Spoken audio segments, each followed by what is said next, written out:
Muy buena tarde para todas y para todos. Muchas gracias por estar de nuevo con nosotros en el Diplomado en Pensamiento Ambiental, versión número 5, Luchas Sociales, Conflictividades y Territorialidades, Lecturas desde el Sur Global. Este saludo en la tarde de hoy se los damos desde la Universidad del Tolima, agradeciendo al colectivo de Cátedra Ambiental Gonzalo Palomino Ortiz, al Grupo Interdisciplinario de Estudios sobre Territorio Yumaíma, a la Oficina de Proyección Social que nos presta el soporte técnico y a las instituciones aliadas como la Cátedra Cárcamo de la Universidad de Buenos Aires, el Observatorio de Conflictos Urbanos y Socioambientales del Extremo Sur de Brasil, el Grupo de Investigación GEA de la Universidad Federal del Estado de Río de Janeiro en Brasil, el colectivo de territorios en conflicto de países del País Vasco con Guernica Gogoratus, la Oficina de Relaciones Internacionales de la Universidad del Tolima y nuestra vicerrectoría académica de la Universidad del Tolima por medio de la Oficina de Proyección Social, también con el apoyo de países como Mozambique y todas las instituciones, organizaciones, grupos y países que se vinculan a este importante espacio. Es muy importante estar con ustedes acá en nuestra sesión número 19. Estamos a puertas de ir terminando este ciclo de conferencias del Diplomado en Pensamiento Ambiental. Muchas gracias por su asistencia. Muchas gracias por replicar y multiplicar la información que aquí muy generosamente nuestros invitados vienen compartiendo. Y saber que nos encontramos en este proceso de formación desde las alternativas al desarrollo, desde el pensamiento ambiental latinoamericano, desde las reflexiones del sur. Esperamos, como siempre, que nos acompañen durante toda la sesión, que puedan replicar y compartir el enlace de este video para multiplicar y compartir lo que aquí ponemos a disposición, a discusión, y que se entrega de manera generosa y solidaria y muy expectante desde la posibilidad de construir nuevo etos ambiental. Como siempre, nos acompaña en esta sesión el profesor Miguel Antonio Espinosa, el director del Grupo Interdisciplinario de Estudios sobre el Territorio Yumaíma de la Universidad del Tolima, nuestro coequipero en este diplomado en pensamiento ambiental. Entonces tengo el gusto de saludarlo en la tarde de hoy y será el profesor Miguel quien nos presente a nuestra invitada. Profesor Miguel, muy buena tarde. Bienvenido como siempre, un fraterno abrazo en la distancia y tiene usted la palabra. Muchas gracias, Gloria Marcela, muy amable. Muchas gracias también a Andrés y a Gustavo que nos acompañan aquí en la sala de Cisco Webes. Y claro, estamos saludando a todas y a todos desde Colombia y en los diferentes países en los cuales se conectan a esta quinta versión del diplomado. Y saludamos hoy, por supuesto, la compañía de Rosa Ballesteros, nuestra invitada especial en esta sesión 19, que tiene como objeto central el agua, crisis del agua, configuración de territorios hidrosociales, mercantilización del agua, gobernanza del agua. El agua, en todo caso, es el asunto central de esta sesión 19 y por ello hemos invitado hoy a Rosa Ballesteros.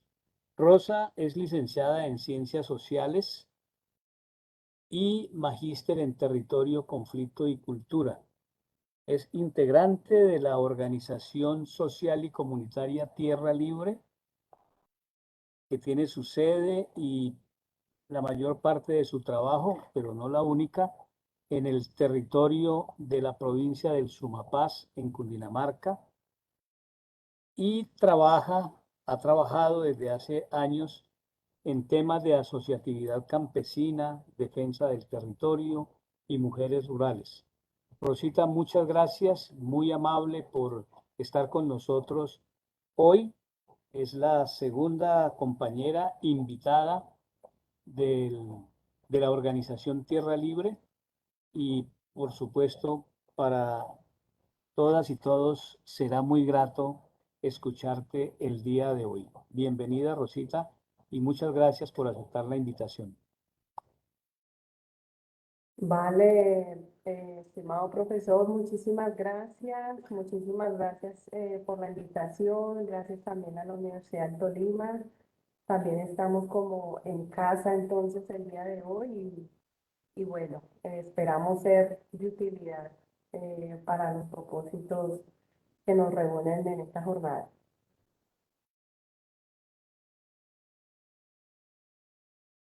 ¿Iniciamos? Sí, Bueno. iniciamos. Vale, entonces voy a compartir aquí una pequeña presentación. Pues como lo dijo el profesor, un poco nosotros nos ubicamos como organización social en la provincia del Sumapaz. Allí tenemos un trabajo con comunidades rurales, donde por supuesto uno de los ejes es todo el tema agroecológico, economía campesina, asociatividad, pero también un tema muy importante pues es la defensa del agua, la vida, el territorio, la gestión hídrica y la idea es poder presentar algo de la experiencia que allí hemos tenido. Pues nosotros para iniciar el contexto, pues hay un poco una problematización mundial sobre el tema del agua, ¿cierto? La ONU y otros organismos intergubernamentales han constituido que en los últimos 50 años se ha aumentado la extracción de agua dulce en el planeta, incluso se ha hablado que en el año 2030 más de 5.000 millones de personas estarán desprovistas de agua potable, eso equivale al 67% de la población mundial. Algo, por supuesto, que nos interpela a nosotros como territorios profundamente hídricos, como territorios abastecedores de agua, porque sin duda, cuando el mundo se está a puertas de una crisis de aprovisionamiento de agua, por supuesto, entramos en foco de visualización los territorios que podemos ejercer esta connotación de abastecimiento hídrico y, por supuesto, esto va de la mano con el despliegue de intereses corporativos, intereses transnacionales sobre el recurso. De allí encontramos, por ejemplo, nos ubicamos acá en la provincia del Sumapaz, una provincia colindante a uno de al páramo más grande del mundo, que es el páramo del Sumapaz. Se han identificado numerosos beneficios que rondan los páramos. Uno de ellos, sin duda, es el abastecimiento hídrico. Por ejemplo, se dice que en Colombia se benefician las 16 ciudades más grandes del país, que equivalen a más de 16 millones de personas, es decir, casi el 35% de la población nacional. Es sin duda entonces el páramo un ecosistema fundamental, no solamente por su biodiversidad y demás, sino es un ecosistema fundamental para el aprovisionamiento hídrico y por supuesto lo es para nosotros la región del Sumapaz, donde encontramos una de las cuencas más principales que es la cuenca del río Sumapaz, la cual abastece 20 municipios de Cundinamarca y Tolima, en donde también se encuentra una que es la del río Puja, que abastece la capital de la provincia, que es la ciudad de Fusagasugá. No me... Bueno. De allí, pues entonces, traer quizás a colación un par de frases de un maestro, Mario Mejía, un maestro colombiano, maestro en agroecología, que en este marco entonces de disputas por los recursos hídricos, en este marco donde las comunidades en realidad se constituyen como unas comunidades hídricas, pues las comunidades ejercen lo que él llamaría unos mandamientos del agua, ¿no? Que él los plasma pues en un escrito, pero que en realidad la gente en las comunidades, en los territorios, en sus veredas, pues los vive día a día, ¿no? Y es beberás agua viva y pura, compartirás tus aguas con tus vecinos, con los animales, con las plantas, darás de beber a todo ser sediento, cuidarás todo manantial, todo pozo, toda corriente, evitando su contaminación, protegiéndoles con árboles y defensas, reciclarás tus aguas servidas hasta descontaminarlas, reciclarás tus excretas, las de tus animales, participarás en el acueducto veredal, cosecharás el agua lluvia, ni una gota de lluvia regresará al mar sin haber sido almacenada en el suelo, en aljibes o jagüeyes o utilizada para el mantenimiento de formas de vida. Agradecerás al Señor por el don divino de las nubes, del arco iris, de la niebla, de la nieve, el granizo, la lluvia, los ríos, los mares. Efectuarás rituales a la llegada de las lluvias en las fechas equinocciales, cantarás, danzarás, orarás, meditarás mientras duermes. Rechazarás toda forma mercantil de agua, no estorbarás el camino de los peces, no destruirás los manglares, no modificarás los estuarios. Serás austero en el uso del agua, apreciarás permanentemente el agua como el niño aún no nacido necesita el corazón de su madre. Esto, que muy bellamente lo representa el maestro Mario Mejía, colombiano, pues en últimas es el reflejo de la labor diaria de todos nuestros acueductos comunitarios, distritos de riego, de nuestras asociaciones campesinas, de las vindas para ir a cuidar nuestras cuencas hídricas. Estos mandamientos que parecen tan evidentes, pues son el día a día en nuestras comunidades, pero es el día a día que está en riesgo ante estos intereses hídricos, ¿no? De poder sobre el agua. Entonces, pues nosotros partimos de una premisa, partimos de la premisa de comprender el territorio como esa apropiación simbólica y como esa apropiación también instrumental y funcional que se hace sobre la naturaleza, ¿verdad? Asunto que ejercen nuestras comunidades y que un poco van constituyendo lo que también el maestro Paz Borda, colombiano, explicaba, es el bioespacio, ¿no? ¿Qué es el bioespacio? Es el territorio de vida de nuestras comunidades y pueblos, es el territorio de vida material, porque allí está el sustento material de nuestras existencias, la alimentación, el agua, el trabajo, ¿cierto? Pero también es el bioespacio porque es el espacio de nuestra vida cultural, ¿no? De cómo nos relacionamos, de cómo nos organizamos en comunidad. Entonces, un eje, por ejemplo, en nuestras comunidades articulador fundamental, sin duda, son los acueductos comunitarios y los distritos de riego. Allí se constituyen organizaciones pues, autónomas de organización del territorio, acuerdos comunitarios sobre el uso, el cuidado, la protección del agua, etcétera. Entonces, ese es el bioespacio del que hablamos y que por supuesto para comunidades que están organizadas en torno al agua, pues entonces hablamos de un territorio que es hídrico, ¿no? De unos territorios que son hidrosociales, ¿no? Donde el agua se convierte en el elemento vertebral de la constitución cultural, de la organización comunitaria, incluso de la organización de relaciones de poder, autoridad, participación, ¿cierto? El agua se convierte en ese elemento vertebral de la constitución comunitaria. Es decir, que sin el agua, estas comunidades tal vez se organizarían de otra manera, ¿verdad? Entonces ahí hablamos de estos territorios biosociales, territorios hidrosociales, y de allí, pues esto está atravesado, claro, por relaciones de poder en donde las disputas por el recurso hídrico pues generan también esto, ¿no? Organizaciones ambientales, movilizaciones, movimientos en defensa del agua, la vida y el territorio, o lo que también autores brasileños han llamado como movimientos socioterritoriales, ¿no? Esos movimientos en los que el territorio, el agua se convierte en el eje central de movilización, de construcción de propuesta política, en el eje central de los repertorios de lucha.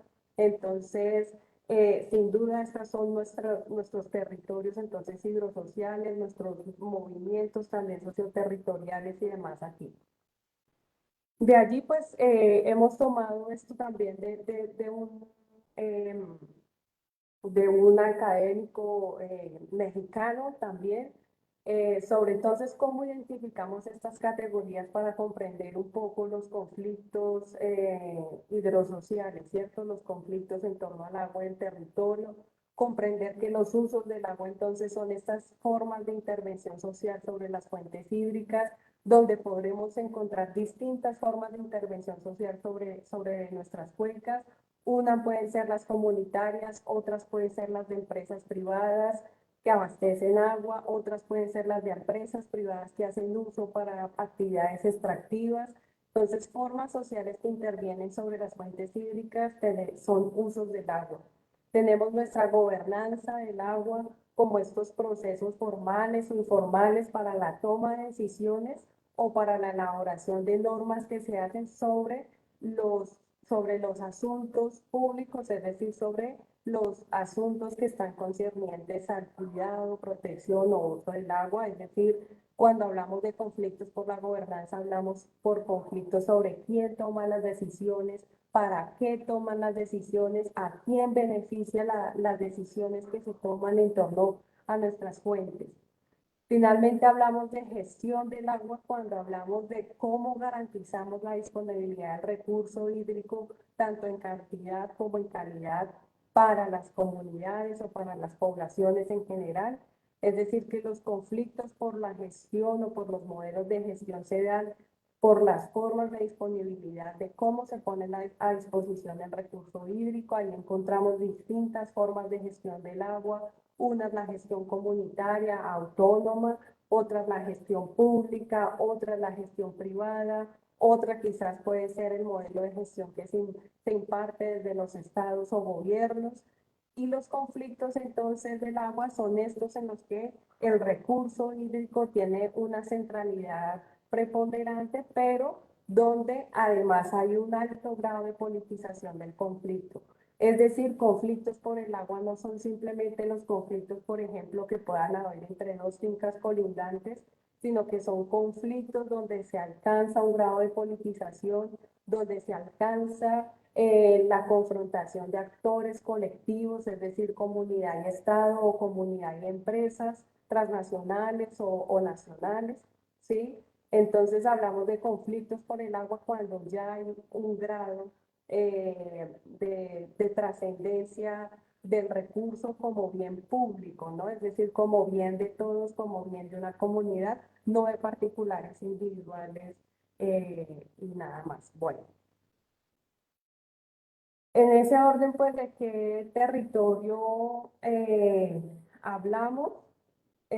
Pues hablamos aquí en la provincia del Sumapaz, de la cuenca del río Cuja, una cuenca pues que abastece, es supremamente importante, ¿por qué? Porque abastece la capital de la provincia del Sumapaz, que es el municipio de Fusagasugá, ¿cierto? Una cuenca que tiene una alta incidencia del páramo, de ecosistemas de páramo, ¿no? Él ya nace en la cuenca alta, es decir, nace incluso en el páramo del Sumapaz, en el municipio de Pasca.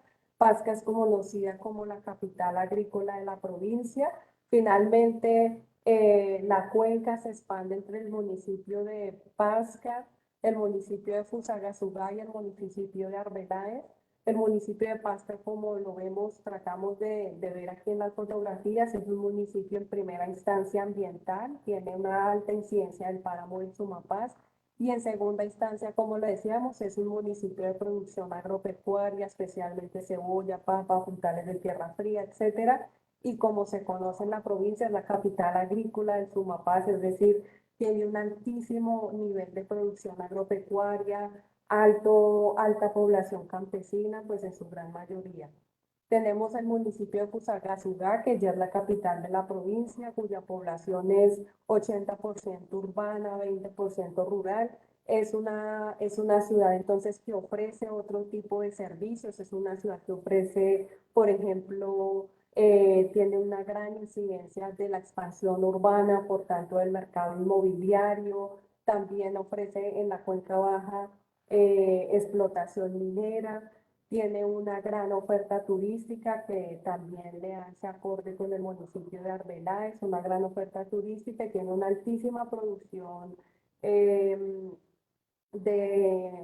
avícola, ¿no? Entonces, nuestra provincia es caracterizada como, incluso Fusagasugá se caracterizó como el municipio de mayor producción avícola de Colombia, incluso se llegó a decir que tenía el 60% de la producción nacional de huevo, ¿sí? Entonces, este es un poco el territorio en el que nos encontramos con una cuenca fundamental, ¿cierto? Donde hay fundamental para el abastecimiento hídrico y donde se connota entonces estas actividades. La población, pues, se destaca la de Fusagasugá, sí, que es 140.000 habitantes aproximadamente, sí. De esta cuenca encontramos el acueducto público de la ciudad, sí, que tiene una de sus bocatomas en la cuenca del río Cuja, una cuenca donde no solamente se abastece el acueducto público de la ciudad, sino que tiene una amplia participación de acueductos comunitarios. Hemos encontrado más de 20 acueductos comunitarios y distritos de riego que se abastecen de esta cuenca. Entonces encontramos que es una cuenca de importancia hidrosocial para el municipio. Bueno, aquí los actores, los conflictos que hemos identificado, pues hemos identificado, como hablamos, conflictos por el uso, es decir, por las formas de aprovechamiento del recurso. Hemos identificado conflictos por la gestión, es decir, por cómo los procesos de disponibilidad del agua para las poblaciones, y conflictos por las gobernanzas, es decir, por cómo se toman o quién toma las decisiones sobre el recurso hídrico. En los conflictos por el uso, por ejemplo, es de resaltarse que la provincia tuvo incidencia en los proyectos de extracción de hidrocarburos. Cuando hablamos que mundialmente se agotan las reservas de petróleo y demás, pues sabemos que en el panorama global se empieza a impulsar lo que son llamadas las técnicas no convencionales de explotación de hidrocarburos, con lo cual se rompen las fronteras tanto tecnológicas como geográficas para la búsqueda de nuevas reservas. Y allí encontramos nuestra provincia, que a pesar de ser, como se ha mencionado, una provincia hídrica y campesina, pues el gobierno nacional en el año 2013 oferta bloques de explotación de petróleo o hidrocarburos de manera no convencional. De allí se desarrolla un gran movimiento ambiental diverso, heterogéneo, donde se practicaron distintas consultas populares que son mecanismos de participación ciudadana ambiental. Y bueno, ahí hubo unas que se realizaron que salieron de alguna manera victoriosas, donde la comunidad rechazó este tipo de actividades, pero también otras, por ejemplo, que fueron suspendidas por el mismo gobierno nacional. Bueno, de aquí tenemos estos conflictos por el uso. Indiscutablemente la gente, las personas, las comunidades, asumimos que este es un territorio hídrico, y que este tipo de proyectos, pues, que este tipo de proyectos, pues, son totalmente contradictorios con la vocación agrícola del territorio y con las posibilidades de desarrollo económico que él ofrece. También tenemos conflictos por el uso por la pequeña y mediana minería. La región tiene este tipo de proyectos especialmente para la extracción de arenas y de materiales de construcción. Y por supuesto esto también ha desatado un importante movimiento ambiental, donde los principales protagonistas, uno de los principales protagonistas, por supuesto, han sido los acueductos comunitarios. Aquí, por ejemplo, vemos estas movilizaciones de la pequeña y la mediana minería, donde son los acueductos campesinos los que han salido en defensa, pues, de sus territorios, ¿no? Tenemos otros conflictos por el uso, como se ha dicho, el desarrollo de esta industria avícola. Estos, por ejemplo, son de unos ejercicios de cartografía social que se hicieron con la comunidad, unos mapeamientos de georreferenciación sobre captaciones de agua en el río Batán, que es tributario del Puja, ¿cierto? Y se comparó con los puntos que en realidad tienen concesión de aguas aprobadas por la CAR, y sí encontramos que podrían haber unas presuntas captaciones ilegales cuyas redes son conducidas a estas industrias avícolas, ¿no? Entonces, esto nos pone sobre la mesa, por ejemplo, que se ha impulsado por la comunidad la construcción de una veeduría ambiental.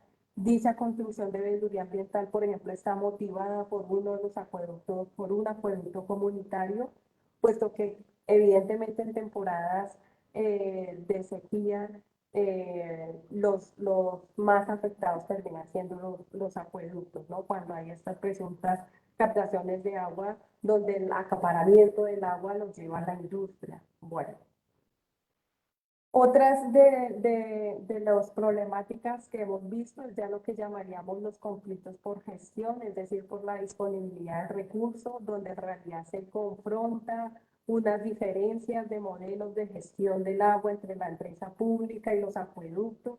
La empresa pública tiene un modelo de gestión que se ha caracterizado por distintos estudiosos como un modelo de gestión basado en la oferta, donde los focos de abastecimiento hídrico están destinados hacia los focos de desarrollo económico y de crecimiento poblacional. Esto es muy importante porque algo que venimos un poco estudiando es precisamente que debemos caracterizar el modelo de gestión, ¿cierto? Que se nos impone y que impulsa de alguna manera el sector público y pues el modelo de gestión que tienen las comunidades es otro en el que se busca es un servicio común, proteger también un bien común y todo lo contrario, el modelo de gestión basado en la oferta que se busca simplemente focalizar el abastecimiento del recurso hídrico hacia los focos de crecimiento poblacional y de crecimiento económico, pues es un modelo de gestión que busca aumentar la oferta, que busca tener un desarrollo mucho más amplio de infraestructura, que busca generar focos de inversión, que está centrado también en aumentar las políticas de recaudo. Entonces, allí vemos que en realidad hay una confrontación o una diferencia entre el modelo de gestión público y el modelo de gestión de nuestros acueductos comunitarios, ¿sí? Y que aquí en el territorio pues es absolutamente evidente cuando encontramos que la empresa está, por ejemplo, proyectándose a ampliar su capacidad de infraestructura para poder abastecer municipios más allá de Fusagasugá, ¿no? Que son municipios que hoy día son cubiertos de alguna manera es por la gestión comunitaria, ¿no? Es decir, esto implicaría un desplazamiento de la gestión comunitaria. Y pues también vemos otros conflictos por la gestión que se refieren a recursos escasos en la cuenca baja y media de la cuenca, conflictos por la gobernanza, el modelo de gestión del agua. Este modelo de gestión del agua, tenemos un modelo de gestión marcado por la política de los planes departamentales de agua. Este es un modelo, como lo hemos explicado anteriormente, basado en la oferta que busca exponenciar las capacidades de empresas que tengan eficacia económica, empresas que tengan capacidad de recaudo y, por supuesto, empresas que estén en nichos de desarrollo económico y poblacional. Ese es nuestro caso, la provincia del Sumapaz. El municipio de Fusagasugá, como se dijo, tiene una proyección una proyección exponencial de desarrollo del mercado inmobiliario, de constituirse en uno de los focos de crecimiento poblacional más importantes del departamento de Cundinamarca y de allí, por supuesto, se hace necesario pensar el abastecimiento hídrico de esta población, ¿no? Estamos hablando de un proyecto que el departamento, por ejemplo, lo visiona hacia el año 2036 de crecimiento poblacional, de configuración de lo que ha llamado aglomeraciones urbanos-rurales, que para nuestro caso sería la aglomeración Granada, Silvania, Fusagasugá, y por lo cual allí se hace evidente generar una respuesta para el abastecimiento de agua de esta población que estará ubicada en este sector, ¿no? De allí, pues se ha, por ejemplo, presentado el desarrollo de proyectos de embalses de agua potable, los cuales se ubicarían en esta cuenca del municipio de Pasca, y que son embalses que surtirían la aglomeración, más no estos otros municipios, ¿sí? Tenemos también el tema del ordenamiento territorial, propuestas en las que se propone no solamente el desarrollo exponencial del mercado inmobiliario mediante la expansión urbanística de la capital de la provincia, sino también cambios de uso de suelo rural hacia la construcción de vivienda campestre o vivienda de segundo uso, lo que aumentaría la demanda hídrica, lo que aumentaría también la presión sobre los usos del suelo. Entonces, vemos cómo el recurso hídrico está atravesado de manera estratégica en las proyecciones de nuestra región, ¿cierto? En las proyecciones económicas de nuestra región. Es decir, el recurso hídrico aquí es sin duda visto como un factor productivo para un nuevo proceso de acumulación pues, de capital que está orientado vertebralmente a través del ordenamiento territorial de la región, ¿sí? De allí un poco entonces, en términos de conclusiones, vemos esto, vemos que el territorio tiene una importancia socioecológica fundamental, ¿cierto? Es estratégico el recurso hídrico en nuestro territorio. Vemos que los sistemas comunitarios de gestión y distribución de hídrica en realidad configuran la vida económica, política, cultural de nuestros territorios. Por eso hablamos que nuestros territorios son territorios hidrosociales, porque el agua les configura socialmente, pero también vemos que hay unas territorialidades hegemónicas que son impuestas para fortalecer unos poderes políticos y económicos, donde vemos que así se genera la corporativización de la institucionalidad a favor de estos intereses. Por tanto, por ejemplo, entidades como las CARS, como las que son las corporaciones autónomas regionales, entidades como las administraciones locales, juegan unos papeles fundamentales, especialmente la CAR, en el desarrollo pues, de estas conflictividades, ¿no? En el desarrollo, cómo configuramos la gestión hídrica, el ordenamiento hídrico y demás. Y pues lo que vemos sí es que el agua se constituye en un factor de producción importante para nuevos desarrollos o estadios de desarrollo de acumulación de capital en la región, que tiene dos vías. La primera es el desarrollo inmobiliario, la expansión urbanística mediante el desarrollo de vivienda multifamiliar, pero también de vivienda campestre de segundo uso. Y en segunda instancia, por supuesto, la gestión hídrica desde el sector público, ¿no? Esto, pues sin duda, nos genera desarrollos desiguales en el territorio, ¿cierto? Como lo decíamos anteriormente, la gestión pública desde el modelo de gestión departamental está dirigido hacia fortalecer la oferta hídrica en los focos de crecimiento poblacional y crecimiento económico. Mientras tanto, nuestras comunidades que se han constituido históricamente como territorios hidrosociales, pues quedarían seriamente afectadas, puesto que no son vinculadas en la toma de decisiones en la cuenca, no son vinculadas en estrategias de protección, conservación de la cuenca, de responsabilidad ambiental y por supuesto de responsabilidad social. Así entonces se configuran dos formas de territorialidad, algo que nosotros hemos caracterizado como territorialidades hidrosociales, lideradas por supuesto por estos acueductos y distritos de riego, pero donde también se implican a organizaciones ambientales, comunidades educativas con proyectos de educación ambiental, asociaciones campesinas también con proyectos de protección y ordenamiento ambiental, y unas territorialidades hegemónicas marcadas por este tipo de cosas, ¿no? Una oferta hídrica que tenga un crecimiento exponencial, un mercado inmobiliario también exponencial, una industria avícola que va en transición porque nos ha sucedido que territorios de la industria avícola pasan a ser territorios de proyectos urbanísticos, y una industria minera, ¿cierto?, de pequeña y mediana escala, pero que está y donde el territorio hídrico pues juega, y donde el recurso hídrico juega un papel importante. Entonces nosotros hablamos, ¿por qué pensar la gobernanza del agua? Pensar la gobernanza del agua porque, claro, necesitamos, y que ya las hay, nuestras políticas claras de protección y restauración ecológica, muy importantes, pero precisamos también políticas claras de gestión del agua que transiten hacia otra forma de gestión, ¿no? Hacia otro modelo, un modelo de gestión que transite la oferta hacia un modelo mucho más sustentable ambiental, económica, social y culturalmente. También porque, como lo decíamos, se ve el recurso hídrico como un factor productivo fundamental para este nuevo estadio del desarrollo de nuestra región.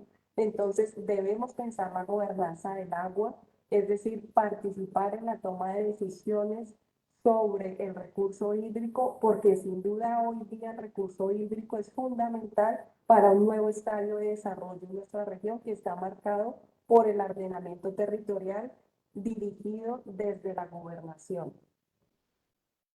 Pensar la gestión, la gobernanza del agua también, porque es menester fortalecer la gestión comunitaria, fortalecer nuestros acueductos, nuestros distritos, pero sobre todo su participación en la toma de decisiones sobre el recurso. Y también porque, como lo decíamos, necesitamos anclar propuestas que nos permitan transitar hacia un nuevo modelo de gestión hídrica en el que se consideren, como lo han dicho, pues algunos estudiosos sobre el tema, las fases del ciclo hidrológico, en el que se considere la gestión de los diversos ecosistemas, que es, por ejemplo, una falencia que hoy tenemos. Nuestra provincia en su totalidad, por ejemplo, no tiene un ordenamiento ambiental de sus ecosistemas estratégicos. Entonces hay que participar en esto allí, pero también un modelo de gestión que integre los diversos usos y usuarios del agua, ¿cierto? No solamente que prime estos focos de desarrollo económico para la región, sino que prime también los otros usos usuarios que están muy relacionados es con la producción agropecuaria y la economía familiar, comunitaria y campesina. Y por supuesto, entonces, como lo hemos dicho, que focalice más allá de los polos de desarrollo económico y social. Es más o menos como eso, en este proceso entonces estamos dialogando con acueductos comunitarios, con asociaciones campesinas, pensándonos el modelo de gestión hídrica, pero también pensando entonces el modelo de ordenamiento socioambiental del territorio, ¿no?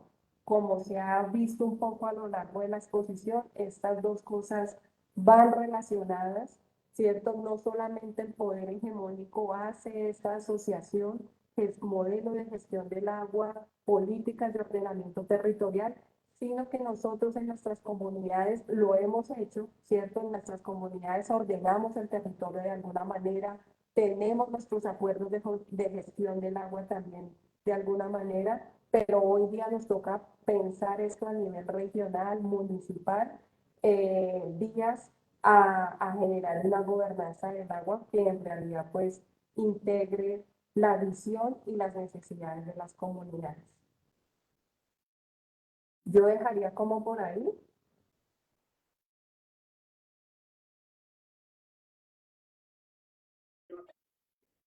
Sí, Gustavo y Andrés, tenemos las preguntas o comentarios en el chat. Sí, profe, tenemos un par de comentarios. Voy a pegar un par acá en el chat para leerlos.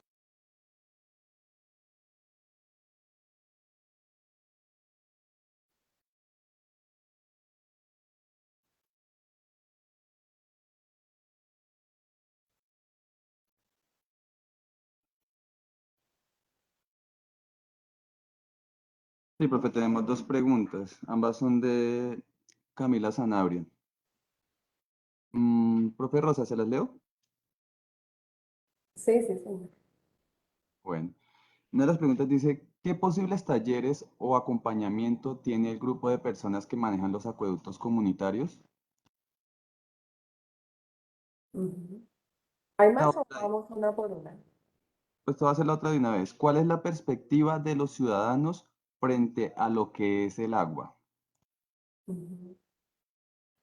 Bueno, frente a los talleres y acompañamiento a los acueductos comunitarios, pues mm, eso es muy diverso, ¿no? Aquí entre ellos mismos, por ejemplo, los acueductos más fuertes hacen acompañamientos a los acueductos más pequeños en términos de legislación de la gestión, en términos de los estándares mínimos para la gestión del agua potable. hay distintas capacitaciones, ¿no? De tipo jurídico, de tipo técnico y demás. Ellos mismos también desarrollan capacitaciones de cuidado ambiental, de protección y recuperación de ecosistemas, de las cuencas hídricas y demás. Un poco lo que estamos haciendo o estamos explorando desde Tierra Libre es también problematizar esto, ¿no? Problematizar cuáles son los modelos de gestión, cuáles son las disputas que los modelos de gestión se esconden, ¿cierto? Porque sin duda en los modelos de gestión que hoy nos rigen, pues se privilegia el modelo de gestión público, que es modelo de gestión público, pero con inversiones también privadas. Entonces, un poco allí es lo que venimos explorando desde Tierra Libre, poder también tener una visión más crítica sobre el modelo de gestión y el papel, por tanto, de los acueductos comunitarios. Frente a las perspectivas de los ciudadanos al agua, eh, pues nosotros tuvimos aquí en la provincia unos ejercicios muy significativos de consultas populares. Eso fue maravilloso porque sin duda la ciudadanía, y no solamente los acueductos, las asociaciones, las juntas de acción comunal, las organizaciones y demás, sino la ciudadanía en general, tuvo un ejercicio muy importante de participación en este tema de las consultas populares, ¿no? Y allí entonces emergen unos sentidos sobre el agua como que el agua es vida, por ejemplo, se hacía campaña, entonces tenemos un único candidato que es el agua, que el agua es fundamental para nuestra producción agropecuaria. Tuvo también en algunos sentidos de ecoespirituales también con el agua, ¿cierto? Como un elemento primordial para la vida. Y bueno, el agua también tomó, decimos nosotros o analizamos nosotros acá, un sentido democrático, ¿no? O sea, cuando se hacen las consultas populares, cuando emerge toda esta lucha ambiental, pues ante todo también los municipios están haciendo una disputa por la democracia ambiental, por quién toma las decisiones sobre el recurso hídrico y sobre los usos del suelo en los territorios, ¿no? Entonces ahí el agua, a nuestro parecer, pues también tomó unos sentidos muy importantes de construcción de democracia en los territorios, ¿no? De democracia local, ¿cierto? Donde emergen entonces los acueductos comunitarios y tienen un ejercicio muy importante de participación política, de movilización social, de construcción de estrategias y demás. Entonces, allí sin duda nos partimos de un sentido de politización del agua, ¿no? Ok, ya aparecieron otras preguntas. Te voy a leer la siguiente. El Sillanet Castillo pregunta, ¿cómo han puesto a circular la nueva visión de gestión y gobernanza del agua en los escenarios de educación formal y no formal de la región? Si quieres contesta y ya seguimos con las otras. Vale. Pues esto es algo que lo estamos explorando, ¿no? Porque nuestro foco de desarrollo más fuerte, nuestro eje de trabajo más fuerte ha sido el tema asociativo, agroecológico, de economía campesina y demás. Hemos venido paulatinamente en estas luchas por el agua y el territorio contra el extractivismo, articulándonos con algunos acueductos comunitarios y líderes ambientales territoriales, y de ahí hemos problematizado este tema de la gestión hídrica. Hemos participado en las mesas, en distintas instancias pues, de participación ciudadana sobre ordenamiento territorial, esquemas de ordenamiento territorial y planes de ordenamiento territorial. Hoy día, por ejemplo, en el municipio se impulsará la constitución de la política de ordenamiento ambiental de ecosistemas estratégicos. Entonces, digamos que el escenario político nos ha dado un poco para problematizar la visión de la gestión del agua, ¿cierto? Y de allí, pues lo que hemos hecho son encuentros, foros, diríamos que una suerte más de educación informal que formal, ¿no? Ok, te voy a hacer dos preguntas que son muy similares. La profe Gloria Marcela pregunta, ¿qué opciones tiene la gestión comunitaria del agua frente al manejo de la empresa privada o las entidades gubernamentales? Y otra dice, em, Daniel Prieto pregunta, ¿cómo es la relación entre estos acueductos comunitarios y las instituciones del Estado responsables por este sector? Ejemplo, la Comisión de Regulación de Acueductos, CRA. Sí, pues digamos que mm, si uno mira en la legislación podríamos tener un panorama adverso, ¿no? Un panorama adverso ante estas formas de gestión comunitaria y demás. Sin embargo, pues también, por tanto, se impulsan algunas posibilidades, ¿no? Por ejemplo, existe la Red Nacional de Acueductos Comunitarios, que es una red que ha hecho la propuesta de un proyecto de ley para la gestión comunitaria de agua, la gestión rural, ¿no? El proyecto de ley no tuvo de mucha resonancia, pero fue un proceso que existió, ¿no? Y hubo una fuerte movilización en torno a ello, de los acuerdos comunitarios. Sin embargo, pues si miramos lo que actualmente existe, pues es un panorama adverso hacia la gestión comunitaria, porque los criterios técnicos mismos que da la ley, pues privilegian, son entidades, ¿cierto? Incluso, por ejemplo, para nuestro municipio de Cundinamarca, que tenga el modelo de empresas públicas, es decir, de constituirse como acueductos comunitarios a ser empresas públicas. Eso implica que cambian su ordenamiento administrativo, financiero, su ordenamiento, por ejemplo, su constitución de recaudo, ¿sí? Y demás. Entonces, la ley técnicamente es adversa, porque entonces termina fortaleciendo las entidades más fuertes y debilitando las más débiles, ¿verdad? Es decir, no hay, la ley pone, por ejemplo, en estos planes departamentales de agua en una competencia igualitaria a todos los gestores de agua, pero sabemos que hay gestores sabemos que los gestores son distintos, ¿no? No es lo mismo pues la empresa, sea pública o privada, a estos acueductos, incluso los acueductos más fuertes, a los acueductos, por ejemplo, veredales, ¿no? Entonces, allí estas entidades más pequeñas terminan siendo un poco más debilitadas y por tanto ahí termina siendo un nicho de mercado potencial, para ser absorbido por las entidades más fuertes que terminan siendo estas entidades públicas con inversión privada. ¿Mm? Tenemos varias preguntas. Te voy a leer la que sigue acá. ¿Qué estrategias Sí. políticas les permite avanzar en el posicionamiento de una visión alternativa de la gobernanza del agua en la región?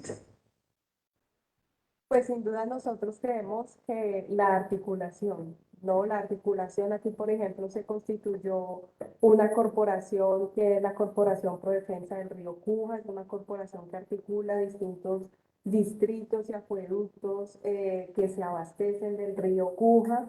Por ejemplo, esta corporación impulsó la consulta popular en el municipio de Pasca.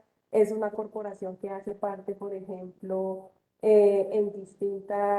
tiene varios delegados, por ejemplo, al Consejo de Cuenca del río Sumapaz para la elaboración del PONCA, que es el Plan de Ordenamiento del río Sumapaz.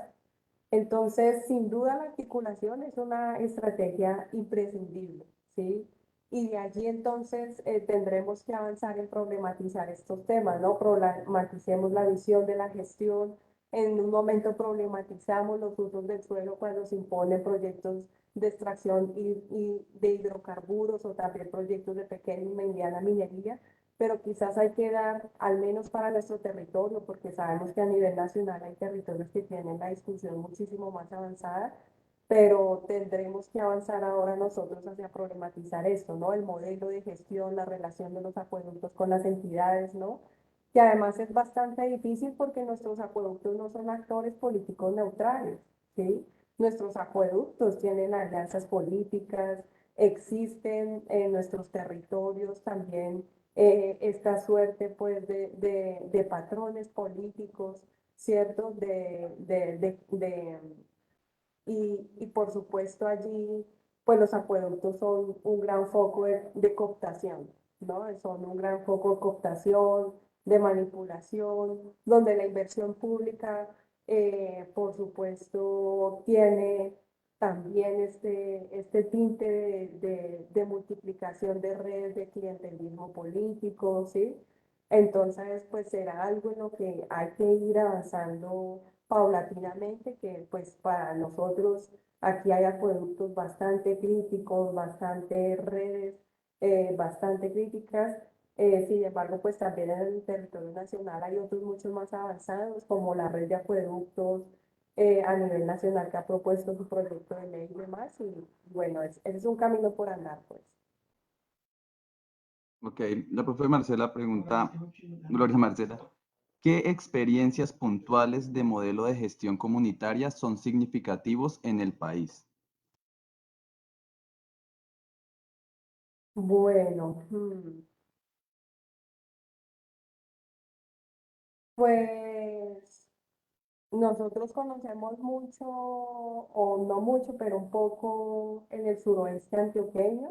Allí tenemos unos compañeros de Tierra Libre que trabajan en la región.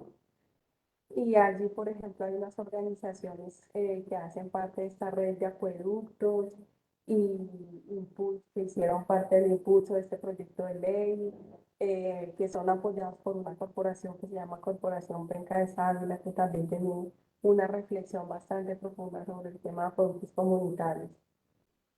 Mm, Conozco también una experiencia en Bogotá, en el agroparque Los Oches. Allí, por ejemplo, el agroparque se constituye ante el plan de expansión urbanística de Bogotá. Entonces, ellos ubicados en Usme dicen en un momento, nosotros nos constituimos en una figura de ordenamiento territorial para la protección de nuestro territorio. Nosotros tenemos producción agroecológica, somos familias campesinas y tenemos, por supuesto, nuestra gestión comunitaria del agua y bueno, hoy día a través de su figura de ordenamiento territorial, que es una sociedad una reserva de la sociedad civil, me parece, si no estoy mal. No estoy segura, pero lograron impedir ese proyecto de expansión urbanística que se presentó hacia ese sector de la localidad de Usme, ¿sí? Entonces, habría que hacer un mapeo un poco más detallado, pero sí, por supuesto hay de todo, ¿no? Hay, como lo digo, hay acueductos, los acueductos no son neutrales, ¿no? Hay acueductos que están regidos también por los intereses clientelares y demás de los partidos políticos tradicionales en los territorios, pero pues hay unos acueductos también que tienen una defensa de su gestión autónoma y comunitaria del agua, ¿no? Bueno, tenemos otra pregunta de Easy Raimundo. Dice, ¿cómo derribar obstáculos en cuanto a crear organizaciones políticas autónomas por parte de las mismas personas defensoras ambientales si actualmente viven hostilizantes que impiden crear bases políticas comunes? Mm, Bueno, esa es una pregunta difícil, ¿no? Porque estoy aquí leyendo. Es verdad, ¿no? Y si uno se pone a ampliar la mirada en nuestro país, pues vivimos todo tipo de limitaciones, ¿no? No solamente jurídicas, legislativas, también vivimos estigmatizaciones, también vivimos señalamientos, persecuciones y un panorama político en general adverso, donde distintos actores también reconfiguran los territorios, ¿no? El control sobre los territorios y demás. Entonces, por supuesto, es difícil de la pregunta sobre cómo crear entonces organizaciones políticas autónomas cuando los defensores ambientales viven tantas hostilidades, ¿no? Colombia es el segundo país en el mundo, por ejemplo, el año 2019 fue el segundo país y 2020 el segundo país en el mundo con mayor asesinato a defensores ambientales, ¿sí? Entonces, claro, es un panorama demasiado adverso, pero bueno, las organizaciones mismas en los territorios, en las comunidades son pues las que nos dan ejemplo de ello, ¿no? Tal vez yo no podría dar tanta respuesta a esa pregunta, puesto que las comunidades mismas nos dan ejemplos de medidas de autoprotección, de medidas innovadoras de organización, de desarrollo de repertorios, de lenguajes, de articulaciones, de temas de movilización, ¿cierto? Son las mismas comunidades las que, y más en nuestro país, pues han tenido que históricamente, década tras década, de alguna manera adaptarse a las condiciones siempre adversas que hemos tenido y lograr sobrevivir, pero sí es un gran reto, ¿no? Entonces, ahí tendríamos, pienso yo, que hacer es también como una mirada histórica, pues, de las organizaciones comunitarias y sus medidas de sobrevivencia, ¿no? De prevalencia en los territorios, ¿no? Aquí nosotros tenemos en los territorios, en distintas regiones del país, organizaciones que han sobrevivido 30, 40 años, que han seguido constituyendo organización autónoma, comunitaria, política, social, cultural, ¿cierto? Donde han tenido que adaptar sus formas de organización y sus repertorios y que hoy día se han constituido en actores civiles, comunitarios y sociales importantes, ¿no? Ahí tenemos, por ejemplo, ejemplos, ¿no? Como los de la Guardia Indígena o ejemplos como las organizaciones campesinas en la costa, de los manglares y demás. Entonces, pues ahí sería más bien como hacer una exploración histórica sobre estas medidas de prevalencia de la comunitaria en el tiempo. Tuvo bastante difícil esa pregunta, para Claro. mucha reflexión profunda. Bueno, tenemos otras dos. A ver, Adrián Álvarez pregunta, ¿es posible construir gobernanza, pues supongo que del agua, si se sigue considerando al agua como un recurso? Pues esos son debates de sentido de nuestras comunidades, ¿no? Sobre que la naturaleza no son recursos naturales, porque no son recursos explotables que se miden por la eficacia, la eficiencia de sus rendimientos económicos, sino que son bienes comunes naturales, ¿no? Y allí el agua, por ejemplo, pues tiene un papel fundamental, todo, ¿no? Todos nuestros bosques, nuestras selvas, nuestra biodiversidad, la agrobiodiversidad, ¿no? Los alimentos, semillas, todos son bienes comunes naturales y no recursos. Es un debate ideológico y de sentido muy profundo que han posicionado las comunidades indígenas, campesinas y afro, y por supuesto, de allí nosotros como organizaciones sociales, también como académicos o también quienes somos sujetos políticos, pues tenemos también ese debate de sentido que tenemos que dar, ¿no? No, que estos no son recursos, sino que son bienes comunes naturales, ¿no? Bienes públicos que pertenecen pues a todos y que por tanto todos debemos participar en su gobernanza, ¿no? En la toma de decisiones sobre ellos. No pertenecen a nadie, sector público o privado, sino que son de todos, comunitarios. ¿Mm? Bueno, vamos a finalizar con esta. Sebastián Luna Rosero pregunta, ¿qué opinas sobre el concepto de estos cuerpos hídricos como sujetos de derecho? ¿Cree que la legislación al respecto hasta el momento ha sido efectiva o eficiente? Sí, yo creo que pues ahí tenemos también muchas cosas por explorar, ¿no?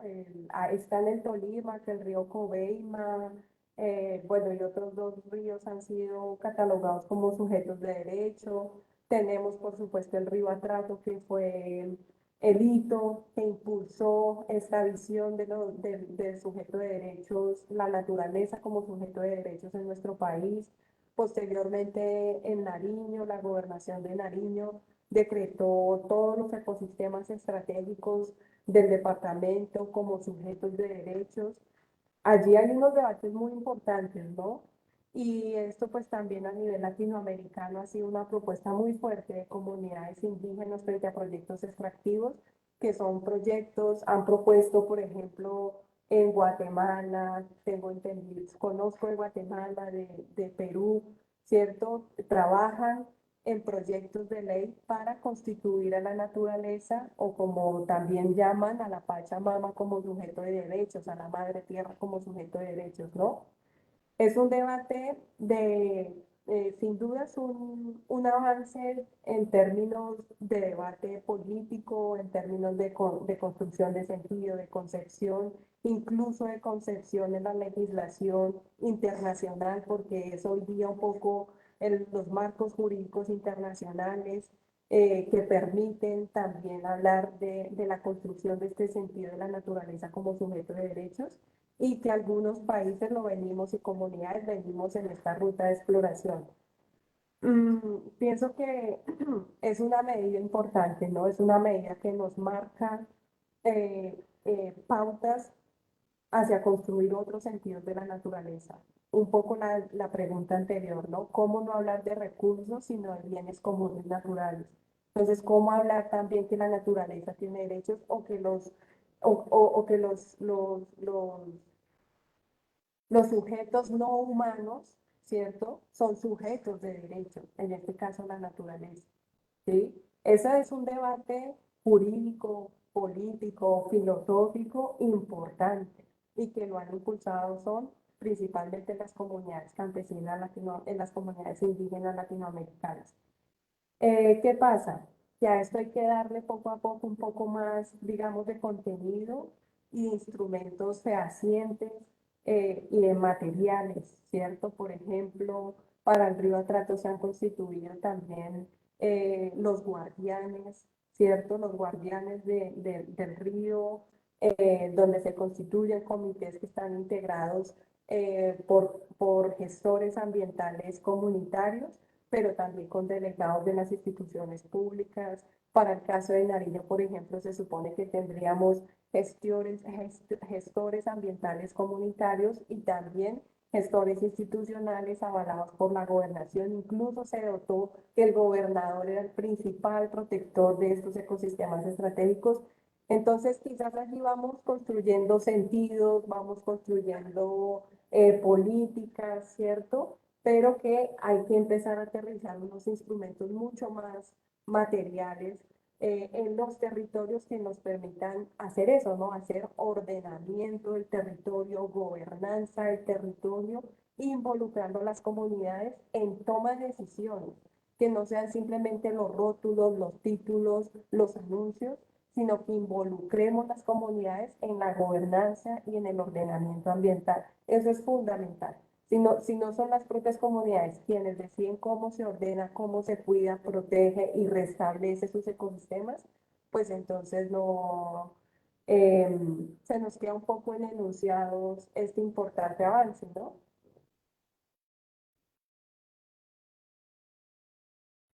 Bien, listo. No, Rosita, pues este es un tema muy apasionante y yo sé muy bien que tú manejas eso muy bien y que desde Tierra Libre se está haciendo un gran aporte a este tipo de reflexiones y sobre todo que estamos ante hechos contundentes y es uno de ellos es que el agua se convierte en uno de los botines de la piratería del poder corporativo internacional ahora mismo, no solamente para estos procesos que has mencionado de expansión agresiva de la urbanización, sino para también el tratamiento de residuos en proyectos megamineros, para la extracción de petróleo, por ejemplo, mediante el fracking. Y bueno, y además en muchos otros procesos mucho más intensivos en el consumo de agua, como los agronegocios, el que estamos presenciando ahora, por ejemplo, del establecimiento agresivo y violento del monocultivo de aguacate en los Andes de Colombia.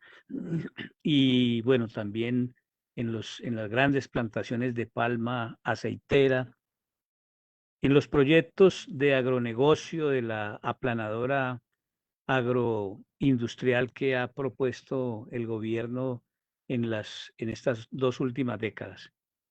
Entonces, pues seguimos allí atentos a lo que se siga derivando de estas reflexiones y eso es lo importante de estas sesiones del diplomado.